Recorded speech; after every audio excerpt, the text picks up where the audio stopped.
Let me get this up to full screen here. And so I just want to give you an example of one of these projects that you're going to do. Now, I'm using a Prezi presentation. You certainly might use a PowerPoint, or you might use video, whatever you decide to do, how you're going to do this. But here's my project. I'm doing middle childhood, ages 6 to 12, so I make that very clear, um, what stage of development that I'm working with. And then, according to the rubric, I'm just going to list, here are the developmental tasks: friendship, concrete operations, skill learning, self-evaluation, and team play. So this is just saying, here's what the developmental tasks that I'm going to cover in my presentation. The psychosocial crisis is industry versus inferiority. The central process is education. And the prime adaptive ego quality is competence. So how am I going to do this? Well, I'm going to use Wes and Miles, who are my grandchildren, and so you're going to see them, because you have to give photos that represent the concept that you're covering. So here we go into the developmental task of friendship. And one of the key factors in friendship is that they enjoy their friends. So here they are out enjoying their friends, and so we see the two boys with a lot of their friends, and they're enjoying some time together. And then friendship, through that enjoyment of time together, they connect with each other, and it's so important that they start to connect with other people outside their family, that their self-concept is enhanced because other people like me, so I must be likable, I have good qualities. The ability to develop friendships comes as a result of secure attachment, because the person has had successful social interaction with the people that are closest to them, and that is usually their family. And so we learned about secure attachment earlier in the class. And so then we go to concrete operations. And so to understand conservation, I made a little movie here. So these are mine and that's yours. Who has more? You have more?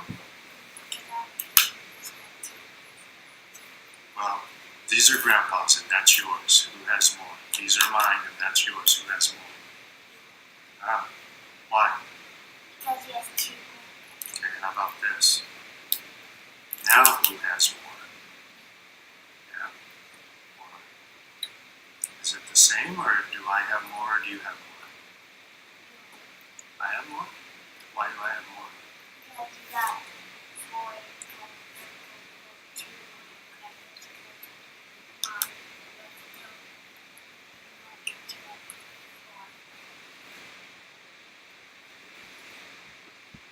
okay, so if you recognize that, all I did was I replicated one of the films you watched earlier in the semester. And so you certainly, if you have children, you certainly can do this, or you have access to children. And so here's one, another developmental task in concrete operations is the ability to categorize objects. And so here he's categorized them according to color. And so then also concrete operations is develops fine motor skills, computational skills, logical reasoning in doing what? In designing and building a new structure. So here they are out building new structures in our driveway.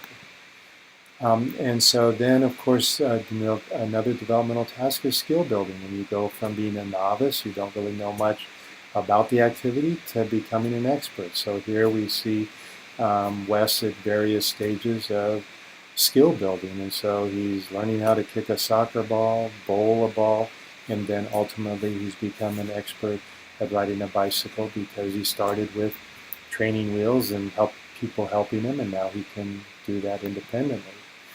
And so then also there's other 4 principles in skill building. All right, that's combined sensory motor, cognitive, linguistic, emotional, social processes. These types of things that went over in the lecture on this chapter.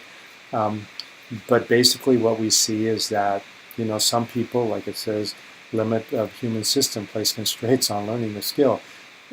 maybe these guys aren't going to be great chefs right now, but in time they will. So if you can't tell, what they're doing is they're making cupcakes, and there definitely is a strategy to making a cupcake. And so then, of course, pride, but pride more based on internal factors rather than external factors. In other words, I was successful because of qualities that I have, abilities that I have. So here Wes is very proud that he was able, with his dad, to make some salsa. All right, and so parents play a key role in this. Here he is in his classroom with his teacher, because teachers play a key role in developing this sense of pride and accomplishment. And so industry versus inferiority, and I want you to kind of focus more on the industry more than the inferiority, because they do work together, and remember, they do balance out.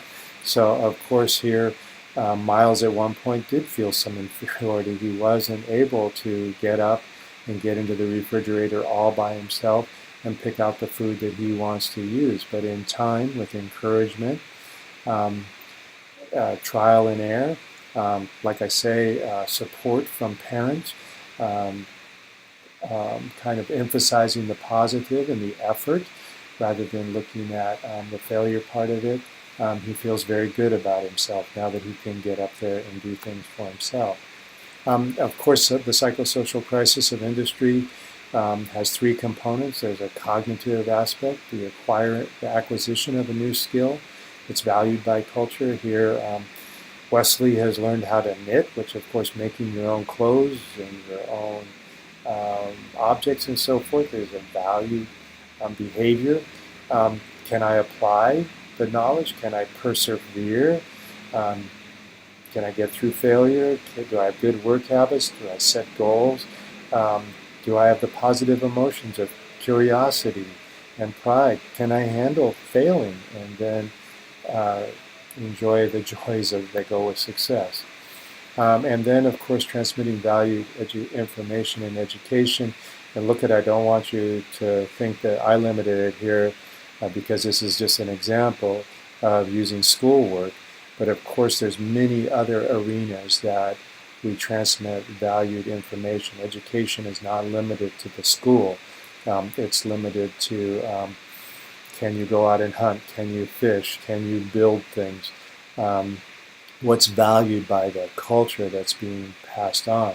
As we've learned in this chapter, that even social skills are highly valued in some cultures.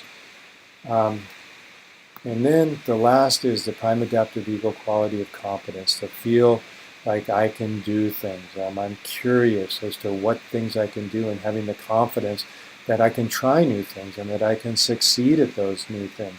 And so once again, we go back to the importance of those around them, people that are encouraging them, that are reinforcing them in a positive way.